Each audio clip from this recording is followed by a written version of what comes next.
morning. Good morning. My name is Cassie Winters, and I am honored to be your worship associate for the day. Ooh.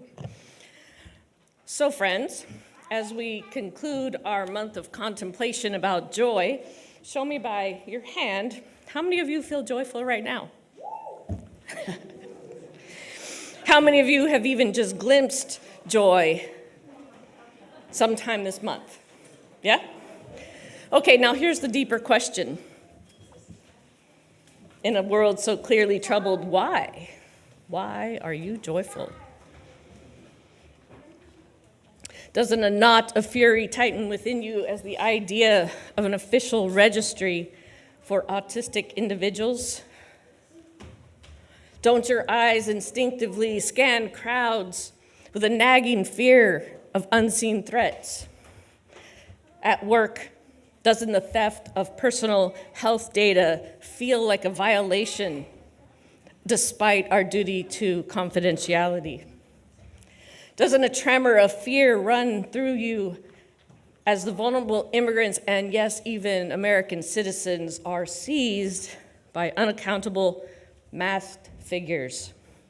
How deep is your disgust of democracy's checks and balances as they falter even as judges are arrested? Aren't you horrified about the diseases that we thought were once vanquished are now again claiming lives? Doesn't a deep disquiet settle within you as bodily autonomy is attacked? How profound is your embarrassment as our nation breaks its promises, even as our closest allies become disillusioned with us? Don't you feel a chilling vulnerability as all of our data is now in the hands of nefarious actors? How profound is the alienation felt by our LGBTQ plus siblings as their hard worked for rights are threatened and dismantled? Doesn't righteous anger surge within you as the histories of Black and brown people and women are systematically erased?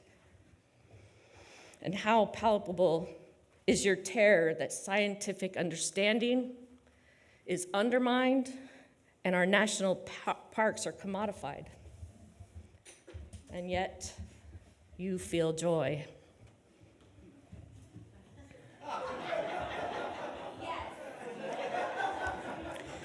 Just last month, a dear friend of mine, seeing a spark of joy in me, met with my resistance. Joy? No, that one's hard for me. Her response, however, resonated with a profound truth for me.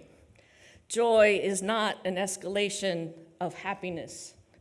Joy is where suffering and wisdom create an alchemical reaction in the heart where meaning arises. Wanting to dig deeper, I found that Reverend Dr. Rebecca Parker found joy intertwined with despair, not erasing pain, but expanding our capability to feel. Author Cole Arthur Riley urges us that we must reclaim joy outside of the unofficial cheer that it is often reduced to. There is a joy that is defiant, a portal to survival for our ancestors, a way to say we will not be captive to despair or abandon our ideas of beauty. Joy with teeth, she says. Reverend Dana Lee Simon describes joy as a compassionate offering for our souls in a harsh world, arriving with sorrow, suffering, fear, and perseverance. It feels like an unearned grace, but we have agency in inviting it by focusing on our intentions and our values. Joy isn't a bypass. It's a tool for grappling with reality, like finding something lost or a hand reaching out in loneliness. The choice, Simon says, is to choose joy. Dr. Brené Brown asserts that those who truly experience and soften into joy actively practice gratitude. Actively, passively, that's funny. The profound joy of a grandchild's embrace. Where's Cynthia? I know she's in here. I had conversation with Cynthia and Tom recently, and we were thinking about joy, and they were talking about the profound joy they feel when their grandchildren run to them and embrace them. And we realized that that's perhaps intensified by knowing its fleeting nature, which allows it to resonate so deeply. So, my dear ones, perhaps the joy we feel isn't a denial of pain, outrage, or the fear surrounding us. Maybe it's not a naive and dismissal of real threats. Perhaps this resilient spark within us is a testament to our capacity to hold both dark and light. Perhaps it's an act of, perhaps it's a wellspring of strength, a vital tool that allows us to grapple with our complex world, to show up and act with intention, and to continue building a more just and compassionate future. It is our joy with roots in sorrow and its branches reaching towards hope that will ultimately carry us through. Come, let us worship together.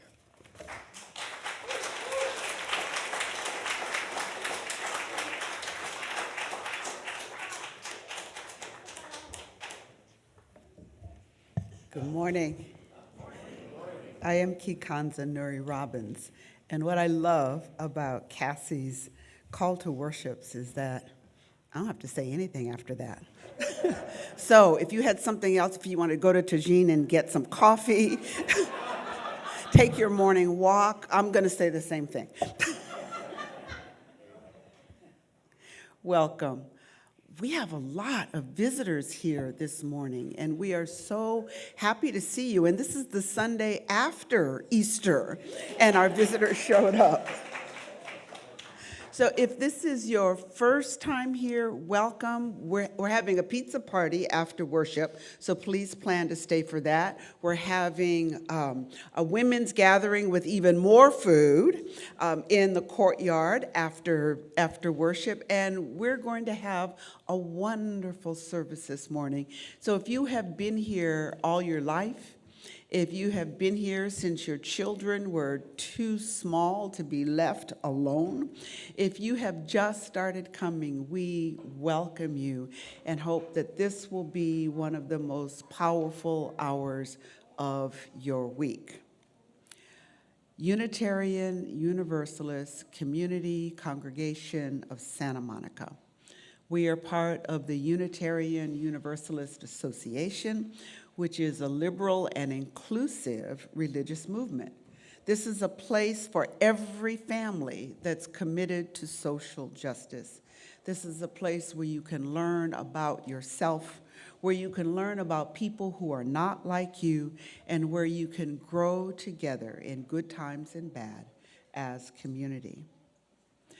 Our church, the land that we are on, the building that is built on this land, in many of our homes, we're in holy space because we have been built on holy ground. The land has been sanctified by the work and struggles and lives of people who lived here before us. These are people we might know as Gabrieleño or Tongva or Chumash. So we pause to acknowledge the people who live here with us, the people who lived here before us, and we acknowledge the many ancestors on whose shoulders we stand today. We start our services by lighting a chalice. Here it is. And the flame represents so many things, so you can decide what metaphor the flame represents for you today. I light the chalice with words by Jan Richardson about joy. You can prepare, but still it will come to you by surprise, crossing through your doorway, calling your name and greeting. It will astonish you how wide your heart will open in welcome for the joy that finds you so ready and still, so unprepared.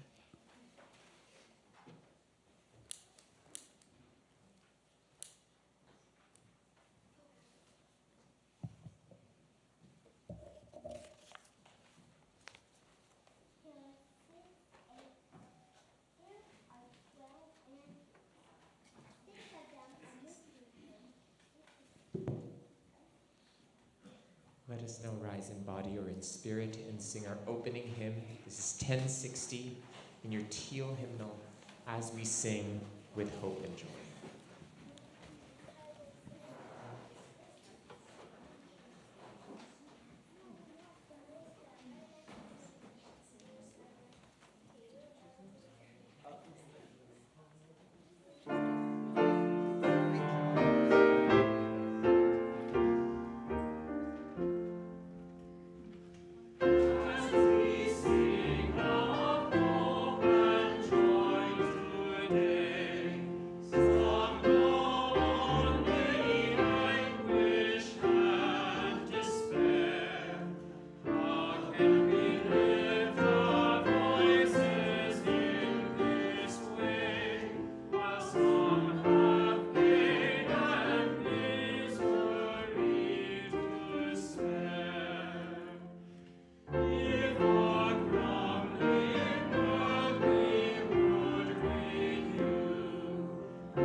Love is the doctrine of this church.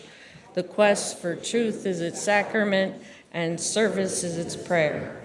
To dwell together in peace, to seek knowledge in freedom, to serve humankind in fellowship, thus do we covenant with each other. El amor es la enseñanza de esta iglesia. Buscar la verdad es su sacramento y el servicio es la oración. Vivir juntos en paz, buscar el conocimiento en la libertad, servir a la humanidad en comunión, así es como convenimos unos a otros.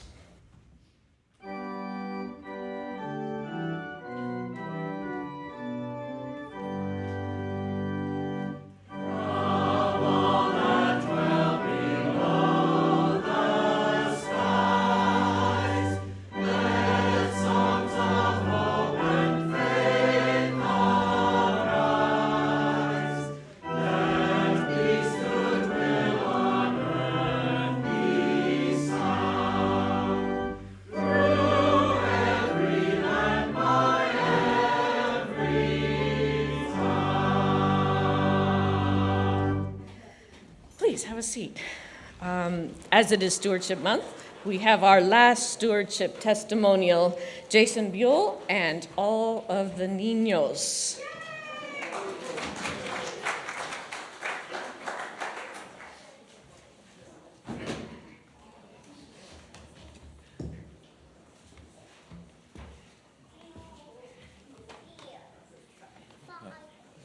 Jen is on a plane coming back from Chicago right now, so the kids offered to come up and join me.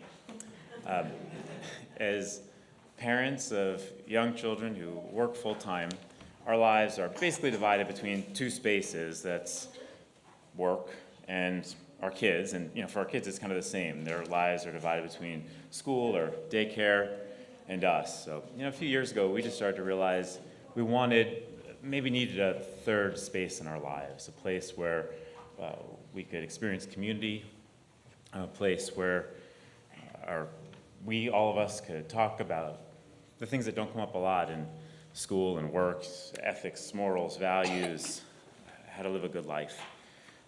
Now, Jen and I didn't really have a go-to. I was not raised religiously at all. I did discover Buddhism as a teenager and took time off where I went to college to live in a Buddhist monastery. Jen had a little bit of exposure to Presbyterianism, but as she describes it, it was very hard to wake her parents up in the morning to go. She had the desire, but they like to sleep.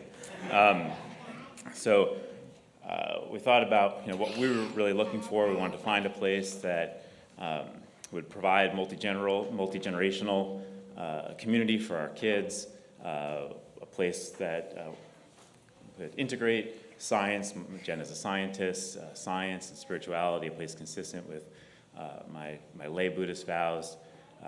Some of Jen's colleagues recommended UUSM.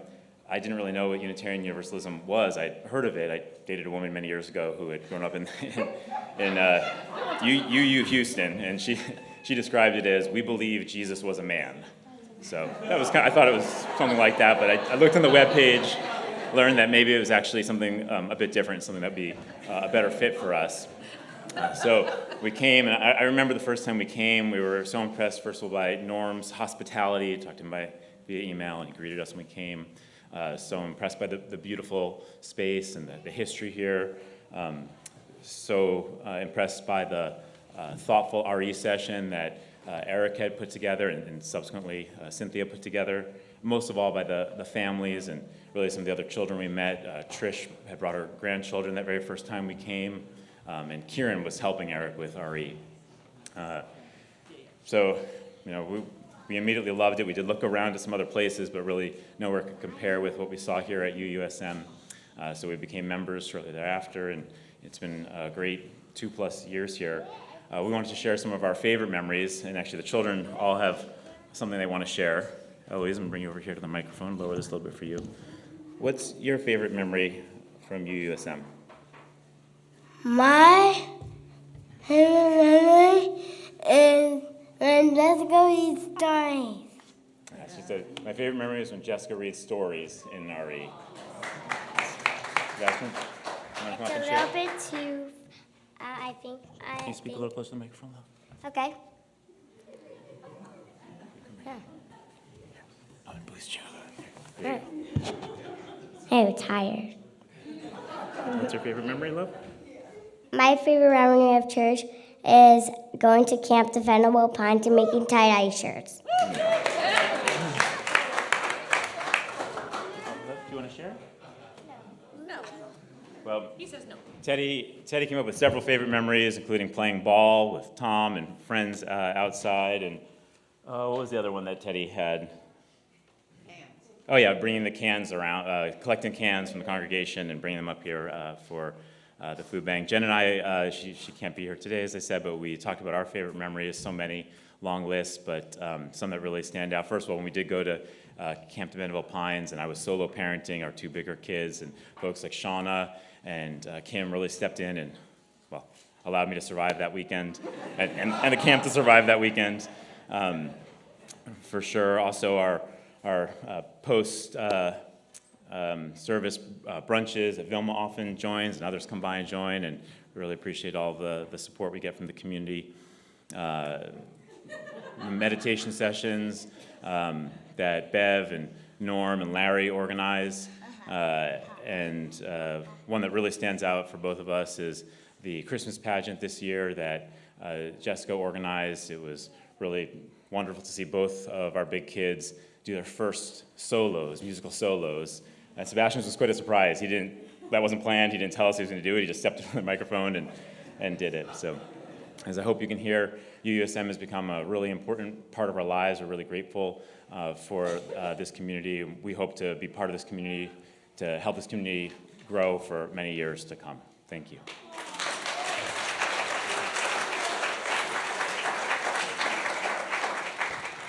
Okay, as is usual, this is time for you to raise your cans and boxes as your donations to the Westside Food Bank will be gathered by our kids and their bags. Just raise your hand up really high. They're a little distractible. Call them out. Say, hey.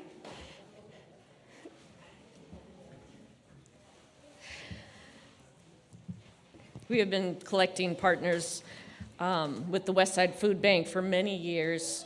If you'd like to donate food, please bring items like pasta sauce in unbreakable packaging, juice, granola bars, protein bars, breakfast cereal to our collection basket each week.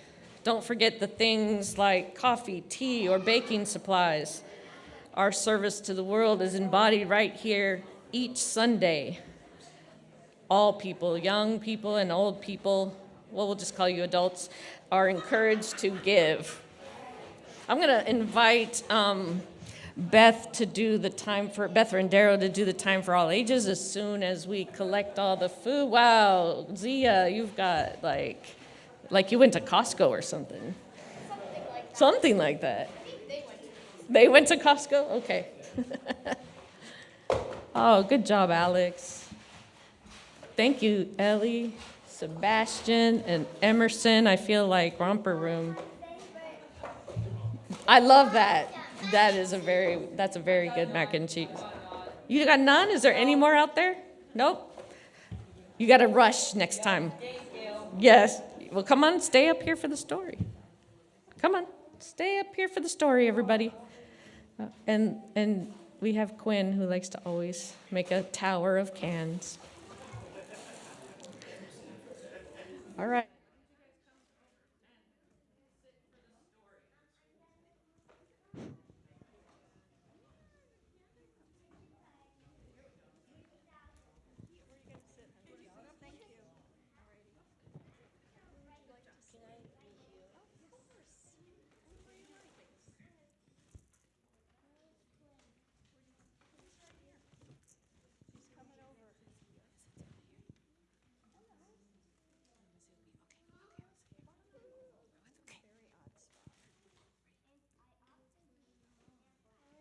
After that testimonial, it's sort of difficult to follow Jessica telling the story, but we'll do the best we can. So we are also pursuing the theme of joy, but in RE this week, we're going to be looking at how joy is found in music.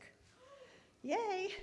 So we have a special tale, a wisdom tale, called The Fiddler and the Village.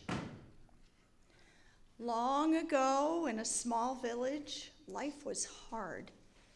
Laughter was scarce.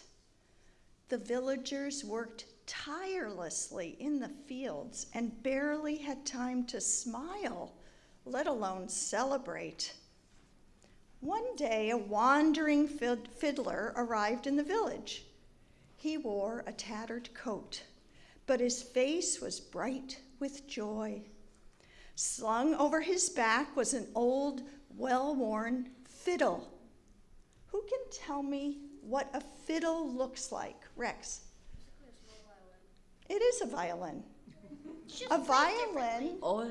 Exactly. Can you say a little more about that, Zia? Well, so I don't know much about it, but I'm pretty sure that's a lot louder. I'm pretty sure it's the same thing as a violin. It's shaped the same, it's made the same, but I think that it's played in a different way. Like, I don't think it's put under your chin and then held like that. I don't know how it's held, but I think it's not held like that. It is held like that, but it's just used for different styles of music. So classical and jazz are the violin. I mean, it is a violin. And then we call it fiddle when it's bluegrass and country and stuff like that. Okay, so he had a well-worn fiddle. As he stepped into the town square, he paused, tuned his instrument, and began to play. The melody was unlike anything the villagers had ever heard. It was lively, full of warmth and laughter, and seemed to wrap around each listener like a hug. Show us how we hug ourselves. Yeah. Oh, it felt so good. At first, the villagers stopped to watch. Their brows were furrowed in confusion. But soon, their feet began tapping. Show us. Their hands clapping. And before long, they were dancing together in the square. We're not going to do that part. The fiddler played through the night, all night long. And the villagers who hadn't smiled in years found themselves laughing and singing. For those few hours, they forgot their worries, struggles, and sadness. When dawn broke, they begged the fiddler to stay. The fiddler smiled and said, "I'm so sorry, friends, I cannot stay. But I leave behind something greater than my music, the reminder that joy lives in your hearts. You do not need me to find it. Sing, dance, and make music together, and you will always be able to find your way back to the joy within." Never forget, my friends, music is a path back to joy that lies within. From that day forward, the village was transformed. The people worked hard as before, but now their days were filled with song, their nights were filled with dancing, and most importantly, their hearts were filled with joy. And that is the wisdom tale. And I don't know how all of you are feeling, but I love this story because it makes me think about all the roles that music can play in our lives. By making music, we express our joy. By listening to music, we feel our joy. And we all love to dance and sing, as we know, because we come on Sunday mornings to listen. So today in RE, we are going to be making music and sharing music and dancing to music. And I hope that all of you, kids and adults, can remember the role music can play in our lives during such dark days.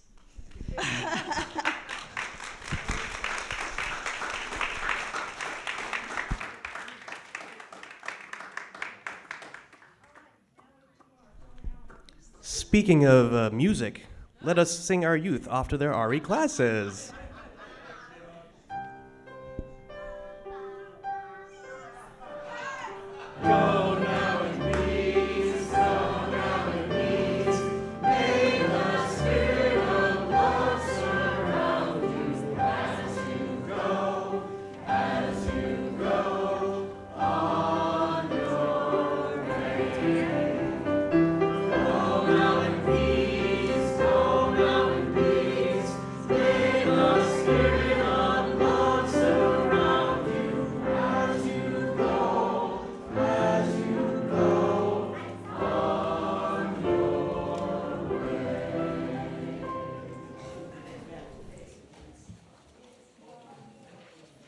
That song brings me joy. At this time, we'd like to draw your attention to a few announcements seen in your Thursday e-newsletter, today's order of service, or on our website. But first, please silence your cell phones. I know there's some of you who will still let it ring. Our church is honored to welcome visitors, and clearly we have a bunch of them today, but I do want to tell you that the first Sunday of the month, we have a visitor meetup. So next Sunday, there will be a visitor meetup, and it'll be in Forbes, even though it says upstairs, which doesn't make sense. It's upstairs in Forbes, okay. Bring your questions and find out more about us. Karen wanted me to alert you to the fact, for those of you not going to Women's Weekend with us this weekend, that DRUM, Diverse and Revolutionary UU Multicultural Ministries, is having a spring retreat next weekend. Find out more about it because it sounds super fun. I will miss it, but I will enjoy Women's Weekend too. And Emma's Revolution is going to be singing as well, so that's something not to be missed. Edna and Phil Bonovich. Bonasic. I actually wrote there, is this right? Because I always pronounce it Bonovich. They were going to be moving to Oakland pretty soon to be closer to their daughters and son-in-laws and their grandchildren in the Bay Area. Next Sunday will be their last Sunday with us, so come say goodbye to them and wish them well. We will have cake. That'll get everybody there. Dining for dollars. We're in our home stretch. This is the last week to volunteer any of your services or goods or meals or what have you. You can think of anything, really. Just come out, volunteer yourself. Just think of something. I can make a crochet hat for you. I don't know. Come up with something, volunteer it, let's bid on it, and we will use that as our fundraising, one of our most favorite fundraising events for the year. Let's see, the Women's Plus community, as Kikanza said, today they're going to be having a presentation by Mary Romanek, Learning from Hindu Goddesses. And as our formal stewardship campaign comes to an end, there will be a pizza party. I did hear that you have to turn in your stewardship pledge for pizza, but that's okay. If you're visitors, we understand. But I do really want to celebrate and acknowledge and appreciate all of the people on the stewardship committee who just gave it their all this year. This is Denise Helton, Gretchen Getz, Eileen McCormick, Barbara Kernican, Vilma Ortiz, and Rebecca Crawford. Let's give them a round of hand. Whatever you do, get out there, challenge yourself to be involved in at least one thing this year. Before we get to our time to greet our neighbor, I wanted to let you know, or Betty wanted to let you know, Betty Barkley wanted to let you know that her son, who was 71, died last night. He was active and living a full life until a fall last week caused a brain bleed. And she had written this ode to him when he had a heart surgery, so I'm going to just read you part of it as we honor him and Betty this morning. An ode to my son, Robert. An ode to your loving ways, to your sense of values and responsibility, to your caring for others, your love and sense of belonging with family, mama and papa, nieces, stepfather, saying as you moved away from your grandson, I know it's possible to keep in touch, even from a distance. Remembering your mama and papa far away, always close in heart. Celebrating 45 years married, saying I wouldn't have missed a minute, wrapping a blanket of love around wife and kids, their mates, grandson too, embracing, caring, loving, holding them in your heart, accepting, welcoming, valuing them always. Sense of humor, your view expressed, always unique, take on things, brings joy and laughter to others, quirky, thoughtful, fun. Filled my heart with joy when you were born, as you grew through childhood and adolescence into the loving and caring man that you are today. Fond memories fill my heart still. Please find a way to visit Betty after the service. Now it is the time to greet your neighbor. Please take a moment to say hello to the people near you. There's a lot of visitors out there, so tell them how wonderful we are.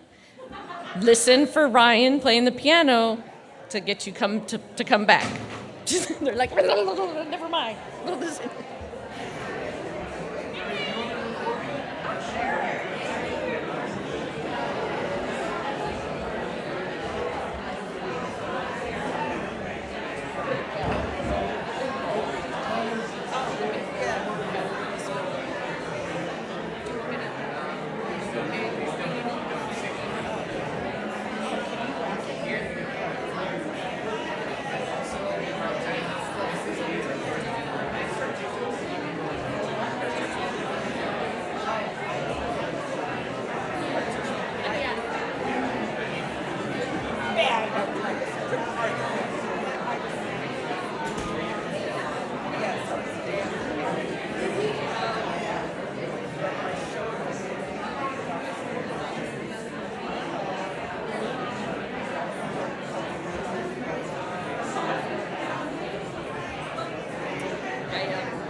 Oh, hello, good morning, everyone. So I'm going to share a little bit of sorrow this morning. A joy is that a few months ago, Talia decided to join us as part of our music team and has wonderfully blessed all of us. But you know, life's. And Talia has had to move to Loma Linda since January. And so she's actually been commuting from Loma Linda for a few months now. 70 miles twice a week. Hey. Both ways. And so Talia has made the decision to leave UUSM and to leave our music staff. And I invited her to sing a solo today. And her last Sunday here will be May 11. So thank you, Talia, for being with us. We love having you. And if an opportunity comes where you move closer and decide to come here again, you know, you're very welcome.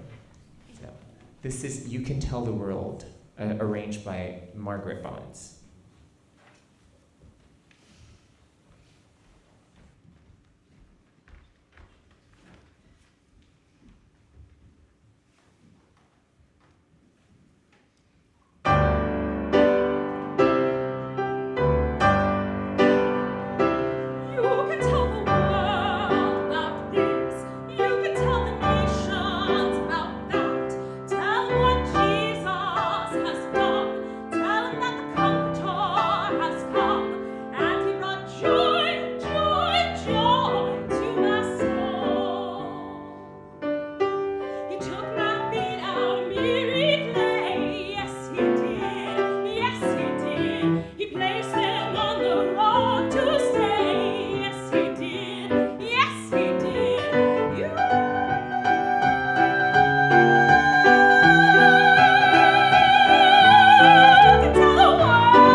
Woo! Who knew she had all that in her? So if that's her goodbye song, what would her welcome song sound like? Thank you so much. And we're so sorry to see you go. My goodness, you just got here.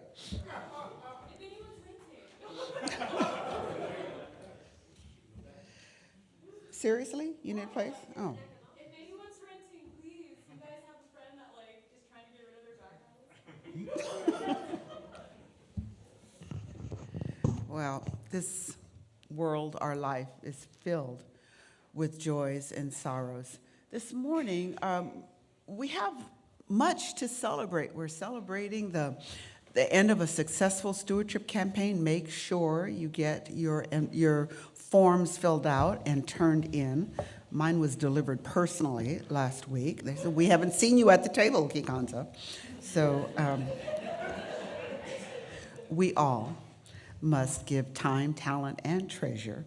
And so remember to do that. There are so many things. The fact that our pews are filled, that we have so many things you have to choose from to participate in after worship. This is a vibrant and growing community, and we are grateful for that. It fills me with joy, and we celebrate that together.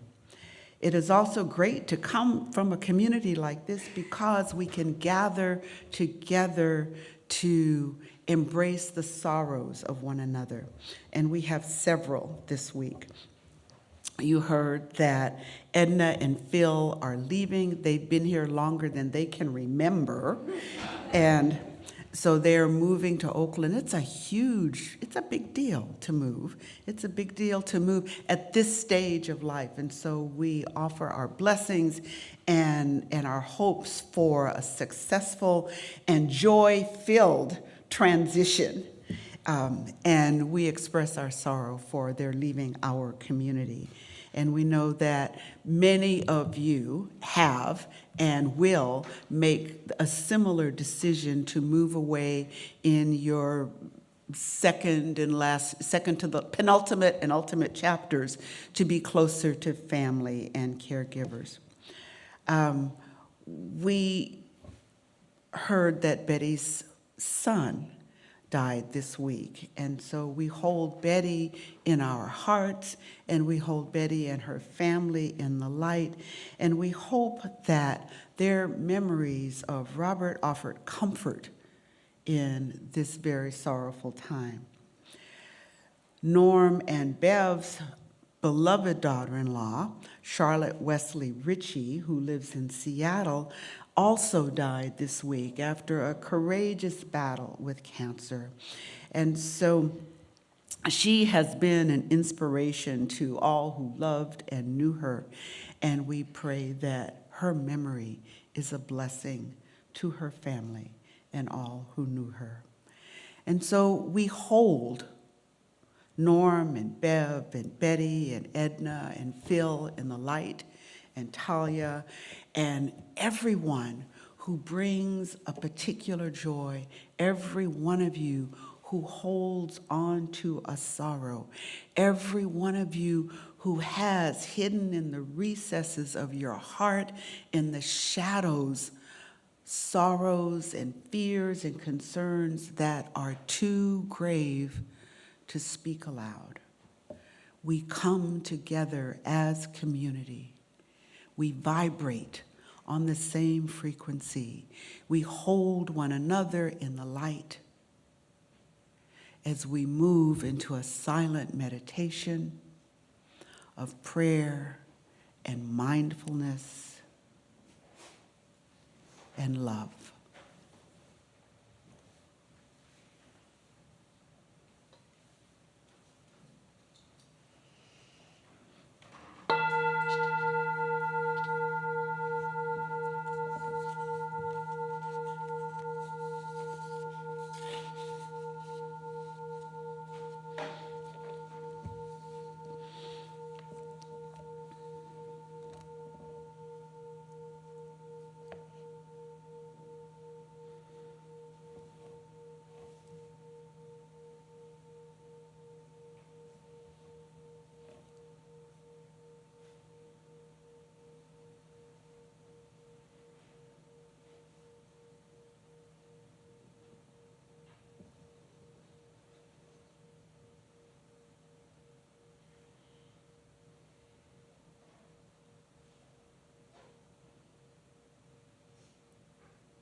Just in case you didn't hear. Time to come out. Thank you, Kathy. You can add bell ringer to your resume.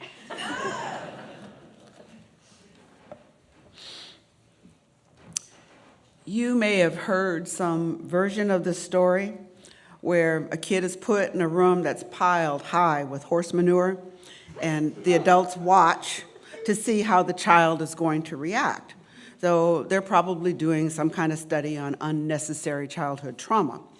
But rather than acting out as they expected, the kid starts laughing, and he's not trying to get out of the room and starts digging away at the horse droppings. So finally, the adults can't stand it anymore, and they pull the child out of the room. And it's only then that the child protests. "Why are you crying now?" the adults ask, and why were you so happy in that room?" "Well," said the kid, "with a pile of crap that big, I knew there must be a pony in there somewhere."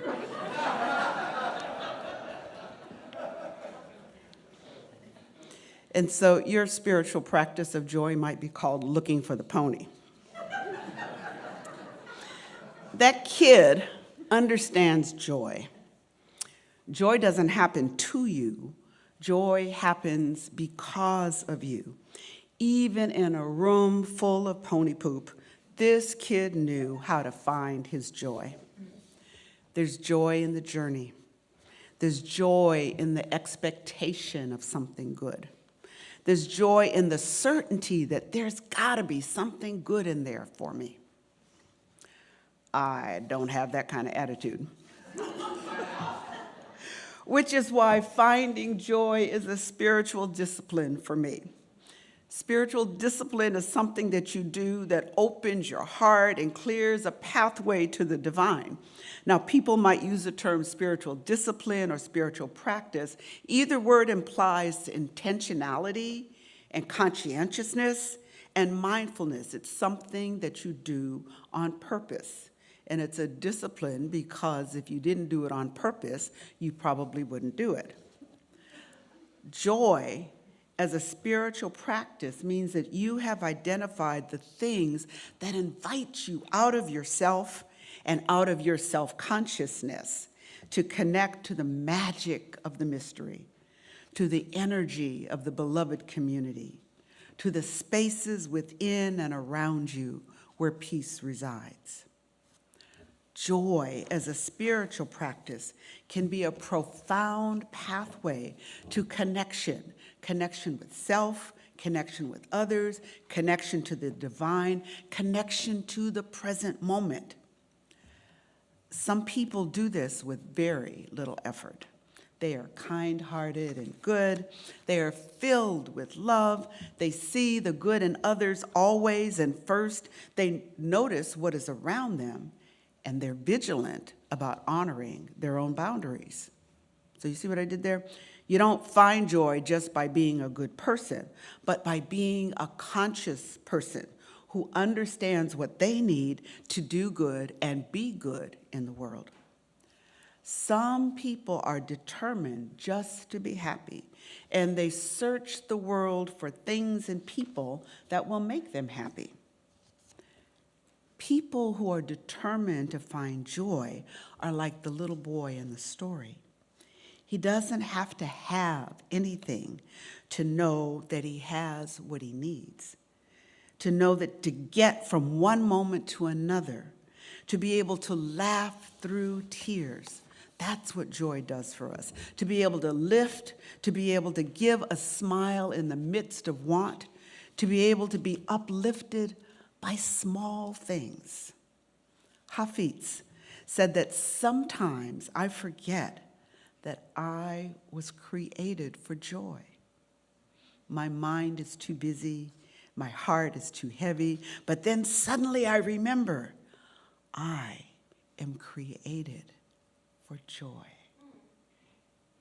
Rabbi Nachman Breslov said, "It is a mitzvah, a sacred obligation to be joyful always." Maybe that's why I'm not Jewish. But it implies that finding joy is not necessarily easy, but it is necessary. Joy is not the reward, joy is the practice. A breath taken slowly. a strawberry savored, a song sung out of tune, but with your whole heart. Joy is sometimes quiet, tucked into the folds of ordinary things, a flame, an unexpected kindness, a friend who remembers. To choose joy is to trust that the sacred can still surprise you. Where is your joy? How do you find your joy? Perhaps it's in the warm afterglow of an almost perfect day, a great meal, a simple bowl of oatmeal prepared the way you like it, an amazing round of golf, a challenging hike, seeing a double rainbow, a weekend at de Benneville. Joy requires presence. It asks us to pay attention, to notice the light on the leaf, the laughter of a child, the taste of fresh bread. In this way, joy becomes a contemplative act. When we truly inhabit the present moment, joy often arises naturally, not forced, but discovered. Perhaps what might bring you joy is some self-compassion. If you are in charge of your own tender, loving care, what might it look like? You're in charge, tender, loving care. What does it look like? Maybe it's indulging in a guilty pleasure, like being with a special friend, sleep, massage, binge watching TV, doing something on your bucket list, taking something off your to-do list, saying yes to someone, saying no to something, choosing joy in the world. Choosing joy that gives us in a world that gives us many reasons to despair can be a form of defiant hope and deep faith. That little boy had defiant hope and deep faith. Now, some teachers suggest that we can find joy in being grateful, and it's true, some of us can. Other people can get great joy in serving others, but neither service nor gratitude work for everyone. You have to think about what brings you joy. Baby's laughter, a field of flowers, time to yourself, a clean house that you didn't lift a finger to clean. It doesn't have to be big or long or expensive. Anything that makes your eyes sparkle or your heart expand is a source of joy. Joy doesn't have to last for a long, long time. There can be these brief moments of joy. Joy is always possible. You just have to find it. You just have to notice it. Our DRE, our Director of Religious Education, Jessica Tenhave Place, says that what's important is to remind your body what joy feels like, even during days of sorrow. Maintaining that connection to joy will keep us living and keep us fighting. So make a list of small joys. Notice what they are for you so that you can use them when you need a jolt of joy. Could be the baby animal memes, flowers, books, Hallmark movies, kids, no kids. You have to have your own list. Give joy to yourself, and don't let anyone ever steal your joy. There's a lot of joy in music, in the music itself and in the lyrics to the songs that we sing. When I was a child in Sunday school, we sang, "I've got the joy, joy, joy, joy down in my heart." Where? Down in my heart. Down in my heart. And when we sing together here in this sanctuary, loudly with abandon, I feel joy, I feel your joy. Robert Louis Stevenson said, "Find out where joy resides. Give it a voice far beyond singing, for to miss the joy is to miss it all." May you find a spark of joy every moment.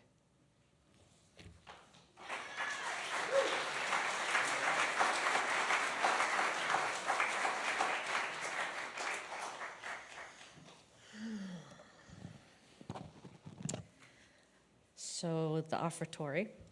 Your offering today goes to support the work of multiple groups in the church, like Religious Exploration, the Membership Committee, and all of the committees under Faith in Action. And don't forget, this year we're going to be supporting the Ministerial Search Committee.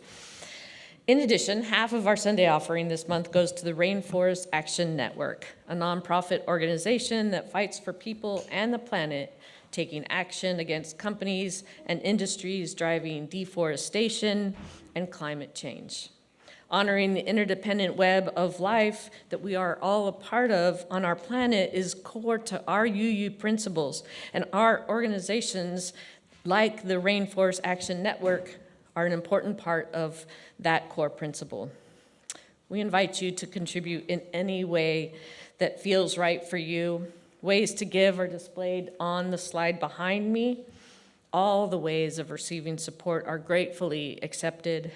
Cash or checks can be dropped into the offertory bags that will be passed around shortly.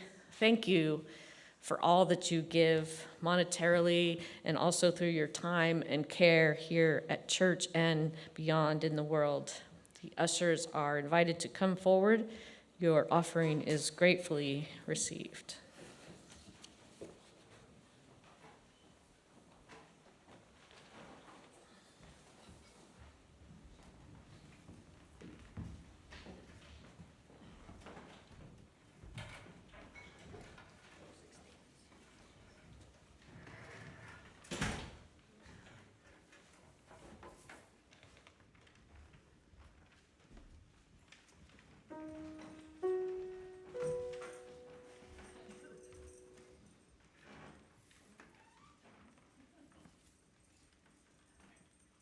Feeling good, feeling right, every day, every night. I got joy in my life, in my life. Used to wake up feeling real stressed, but now I wake up feeling real blessed. I'm in the sunshine and living my best life.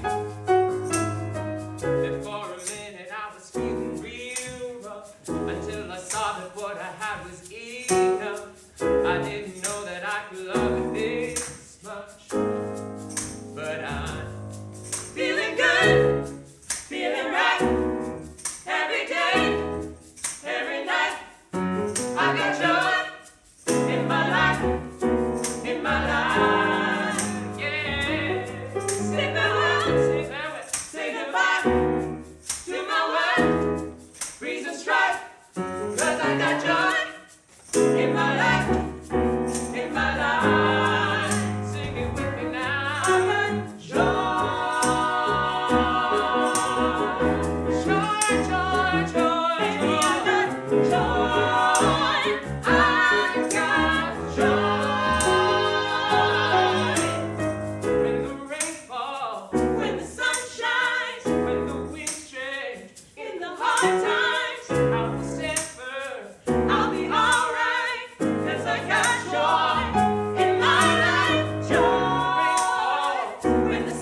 with joy be claimed.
So have a seat.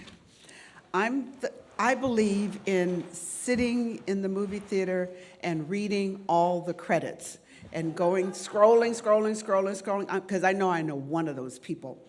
But we can't have a good movie unless all those people do their jobs. And I want to give credit to all the people who helped to make this service so wonderful. So I always start with our musicians because they are so fabulous. But Sonder and Keon and Talia and Ryan, they hit it on the mark every single Sunday. We're so happy.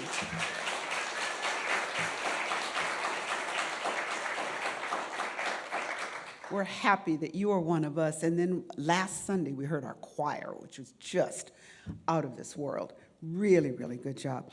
Where's Tom? He's there. So we want to thank our sexton, Tom, who turns on the heat, turns on the lights, opens the doors, sets up things in the parking structure so that you can get in a few steps walking to church. We have greeters, we have ushers, we have people who make coffee, all of which make church church. It wouldn't be church if no one was out there accosting you, telling you to put a name badge on your silk shirt. And we wouldn't have church if there wasn't someone in Forbes Hall making coffee and offering it to you in many different forms and varieties. So we are grateful for all of you who helped to make this happen. And then back there in the corner, Aubrey and Mia,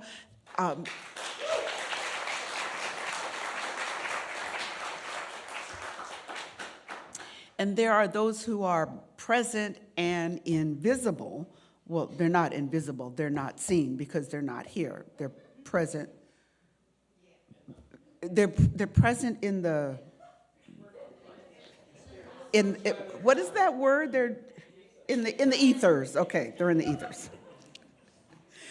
Pam Teplitz and Rima and Liz and a few others who put the bulletin together, who get the slides together, who get our names right most of the time, who get the announcements up there, and who make the changes at the last minute, because there's always somebody late Saturday night or early Sunday morning saying, oh, did you get the, or let me add the, or let me ask about. And so there are just so many people. It really does take a village to put a worship service together. And I am grateful to each and every one of you, particularly my buddy Cassie.